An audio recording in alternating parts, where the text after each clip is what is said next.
Oke teman-teman, kick off Liga 3 Nasional telah dimulai ya, yang dimana masing-masing tim dari seluruh Jateng yang menjadi perwakilan dari Jateng telah melaksanakan pertandingan masing-masing di grupnya masing-masing.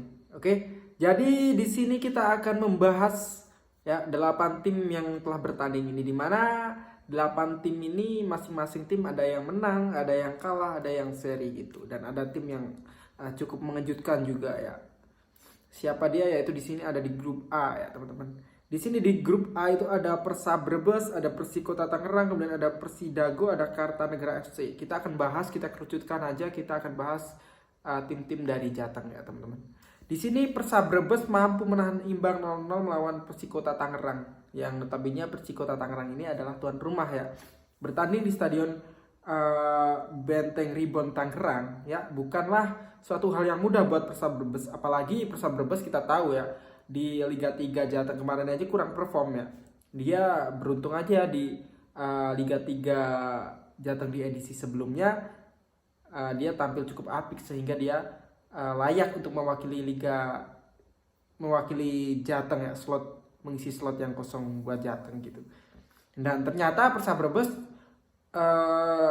tampil cukup apik ya, mampu menahan imbang karena mungkin banyak dari pecinta sepak bola ataupun Persab Brebes fans sendiri kan cukup inferior lah melawan tim-tim semacam Persikota ya ataupun Persidago, Kartanegara. Ini kan tim-tim yang cukup kondang lah bisa dibilang. Namun Persab Brebes mampu menunjukkan performa yang cukup apik, dan satu poin ini yang cukup penting buat Persab Brebes, di mana berhasil dicuri dari tim tuan rumah.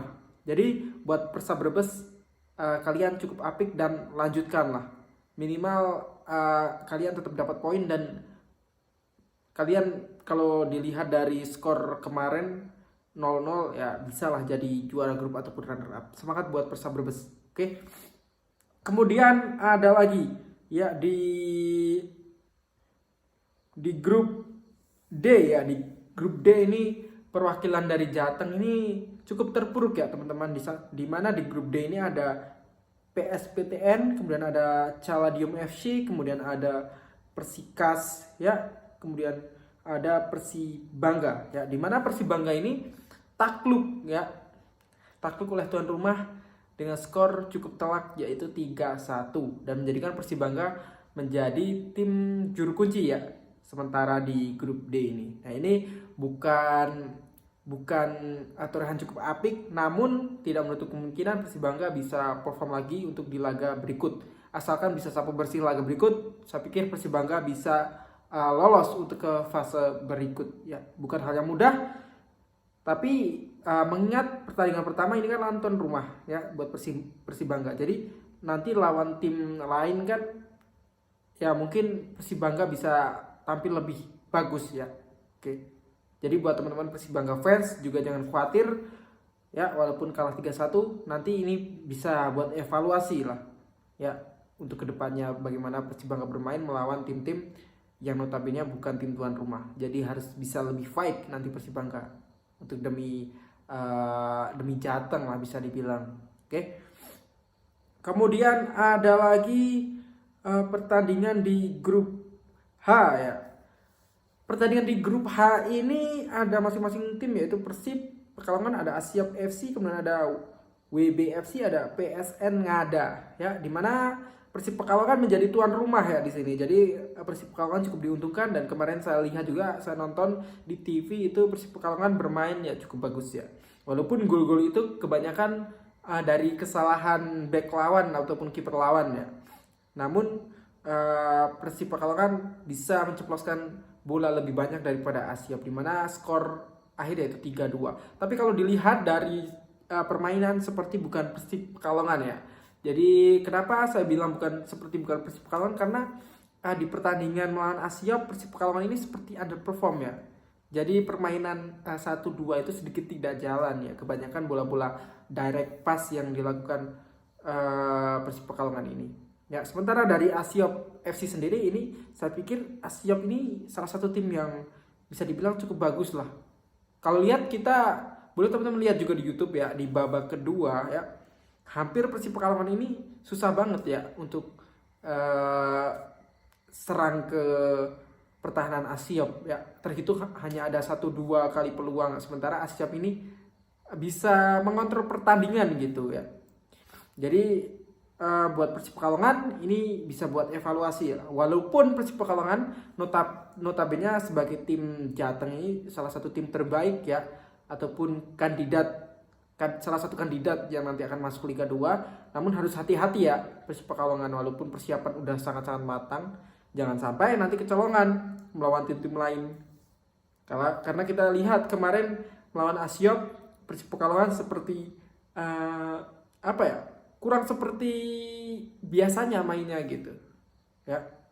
Dan ada satu penalti juga kan, gol dari Persib Pekalongan. Kalau nggak penalti skor mungkin 2 sama gitu. Jadi nanti buat Persib Pekalongan bisa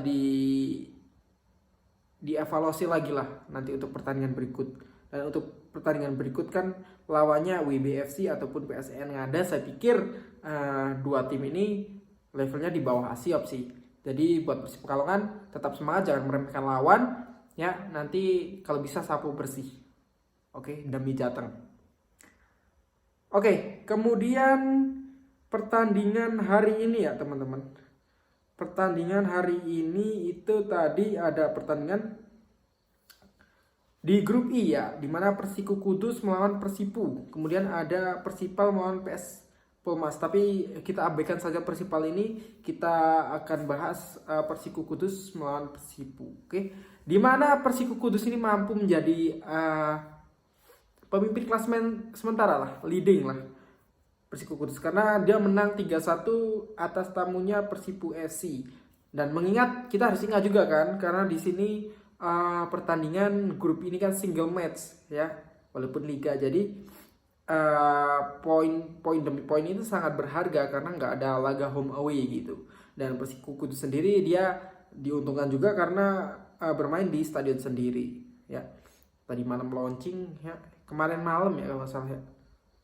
Iya, kemudian waktu nonton bareng sekalian timnas kemarin malam ya, langsung sorenya dia tanding ya melawan Persipu FC. Dan saya pikir Persiku Kudus sekarang menjadi salah satu tim yang cukup cukup kuat ya, dimana telah banyak merekrut pemain baru ya.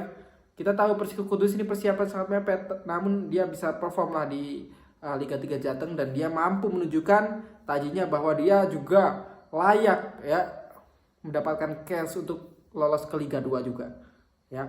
Nah, untuk Persiku Kudus walaupun sekarang lagi leading the game, tapi jangan lupa di situ ada Persipal ya yang kemarin kalah.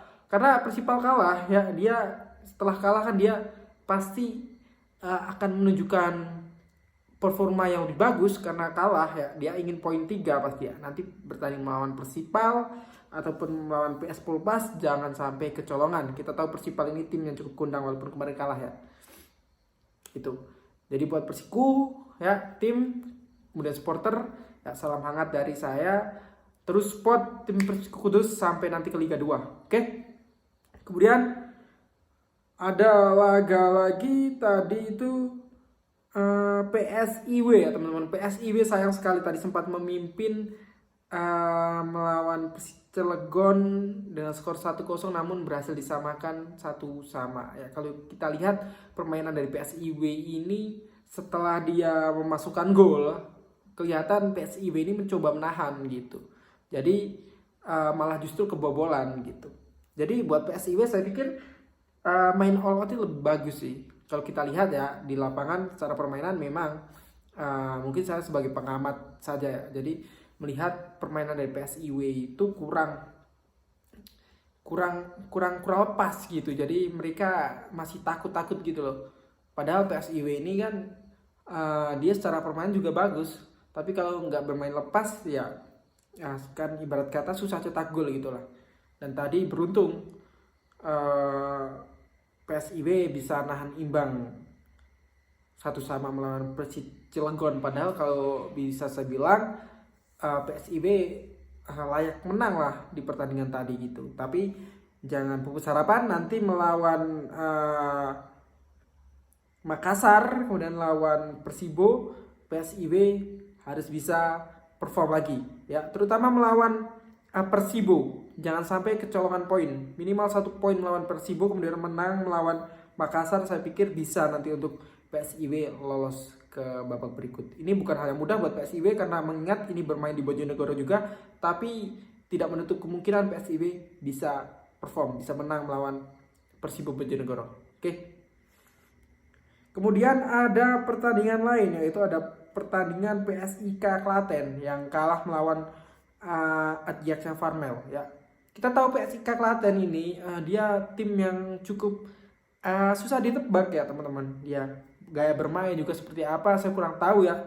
Namun PSIK Klaten ini saya pikir juga bukan tim yang ecek-ecek gitu ya. Bukan tim yang bagus ya, mediocre lah PSIK Klaten ini. Dan dia kalah melawan Ajax Farmel ya. Bukan menutup kemungkinan PSIK Klaten nanti bisa lolos juga, asalkan bisa menang melawan Persidikap, kemudian lawan Persibone. Walaupun ini bukan hal yang mudah karena ini bermain di Stadion Persidikap kalau nggak salah ya, bermain di Kediri. Jadi sebenarnya kalau buat tim-tim yang terutama tim-tim bukan tuan rumah, kalau bisa match pertama itu menang. Kalau paling enggak seri. Kalau match pertama itu kalah, ya mental agak down, kemudian pertandingan berikut menjadi berat gitu kan, berpengaruh sekali gitu. Apalagi bermainnya di kandang lawan gitu. Jadi ya pertandingan hasil memang seperti ini, tapi jangan berkecil hati buat PSIK fans. Kita doakan semoga PSIK Klaten bisa lolos ke fase berikut. Syukur-syukur bisa lolos Liga 2. Oke. Jadi salam hangat dari saya untuk PSIK fans. Oke, sampai di sini dulu video di hari ini. Sampai jumpa di video selanjutnya, oke.